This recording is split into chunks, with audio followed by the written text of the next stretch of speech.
Астана қаласында өткен Фесталония жарысы теміртаулық өнерпаздардың өнер жолындағы қанаттарын тағы да бірлеткен итті. Фортепиано аспабында ойнап бақтарын сынаған жас өнерпаздар өздерін оң қырларынан танытқан. 11 жастағы Даяна Тілеп пен 14 жастағы Аружан Шашим үшін де өнер додасы сәтті өтті. Он был очень... Жарыс өте қиын болды, бірақ біз ұстазымыздың үйреткені бойынша бар күшімізді салдық.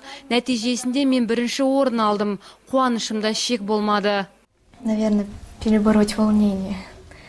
Меніңше өнер додасы біз үшін сәтті өтті. Көптеген мықты қарсыластардың ішінен орын алып ұстазымызды қуанттық. Болашақ мамандығымды осы өнер саласымен байланыстырғым келеді. Кішкентайынан өнерге жақын болып өскен Александр Майданский мен Руслан Ханифеев үшін де байқау өнердегі өрістерін кеңейтті. Олар бірге фортепиано музыкалық аспабында 2 туындыны орындаған. Бірі шетелдік автордың шығармасы болса, екіншісін өнерпаздар байқауда өздері таңдаған.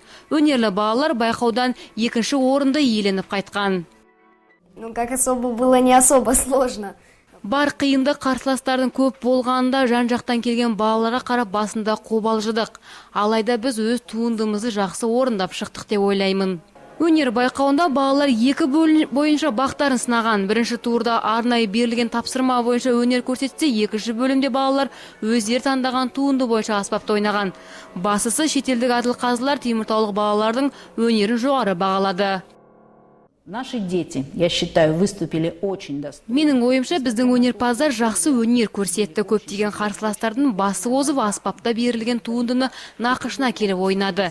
Жалпы мұндай байқаулар оларға мол тәжірибе берері анық. 6 мен 9 қараша күндері өткен аталмыш халықаралық байқауда барлығы 85 бала қатысқан. Елімізде биыл алғаш рет өткізіліп отырған өнер сайысына көрші Ресей елінен де балалар келген.